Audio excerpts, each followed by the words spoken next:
آج مت چلاؤ، تم کو ہم سے کچھ مدد نہیں ملے گی. میری آیتیں تم کو پڑھ پڑھ کر سنائی جاتی تھی اور تم الٹے پاؤں پھر جاتے تھے. تو اگر آپ بتائیں اگر خدا نہیں ہے فار ایگزامپل، تو آپ ایول کو کیسے ڈیسائیڈ کریں گے؟ یعنی how can you define evil objectively without God? ہمارے جاوید اختر صاحب ایسی کوئی عقلی دلیل اور لاجیکل ایویڈنس دیں خدا کے نہ ہونے پر جو ڈیفینیٹ بھی ہو، تو میں یہ اعلان کرتا ہوں کہ یقیناً میں اس ایویڈنس کو قبول کروں گا اور اس پر غور کروں گا. لیکن ساتھ میں یہ بھی اعلان کر دیتا ہوں پریڈکشن کے طور پر کہ ایسا کوئی ڈیفینیٹ آرگیومنٹ کوئی نہیں پیش کر سکتا.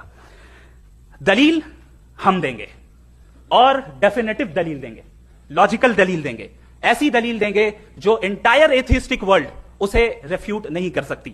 تو سب سے پہلے ہمارے ریسپیکٹڈ جاوید صاحب نے حوالہ دیا کہ خدا فانی ہے. کتنے مذہب آگے چلے گئے، کسی نے جوپیٹر کو خدا مانا، کسی نے کسی کو مانا. میں کہتا ہوں جس نے کنٹینجنٹ چیز کو خدا مانا غلط مانا، وہ خدا ہی نہیں، وہ خدا ہی نہیں ہے. ہم تو نیسیسری بینگ کو ثابت کرنے بیٹھے ہیں، وہ نیسیسری کاز جو ایٹرنل ہے، جو ابدی بھی ہے اور ازلی بھی ہے. ہم کسی اور کو ثابت کرنے نہیں بیٹھے. دوسری چیز، ایک سڑک پہ جا رہے ہوں اور آپ کسی گارڈن میں جائیں اور دیکھیں وہاں لکھا ہے پھولوں کے ساتھ I love Javed Akhtar and I really do, I love you سر.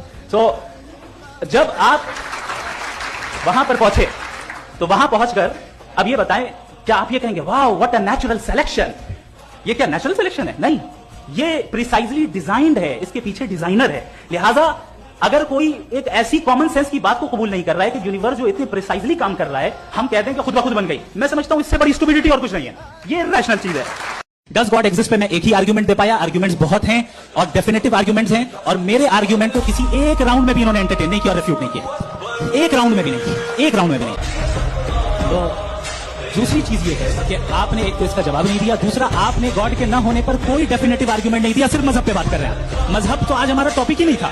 آج تو ہمارا ٹاپک ہو آپ مذہب سے لے کر آئی ایس تک چلے جائے. بھائی ہمارا کیا تعلق ہے اس سے؟ وی کنڈیم دیم. اور اس کا گاڈ سے کیا تعلق ہے؟ اگر کوئی غلط کام کر رہا ہے، کسی نے کسی کو قتل کیا، کسی نے کسی کا ریپ کیا، اس کو سزا ملنی چاہیے. اور آپ کے پاس کوئی بھی rational strong foundation of morality نہیں ہے. آپ نے کہا کہ میجورٹی طے کرے گی سوسائٹی کی، وہ صحیح ہوگا.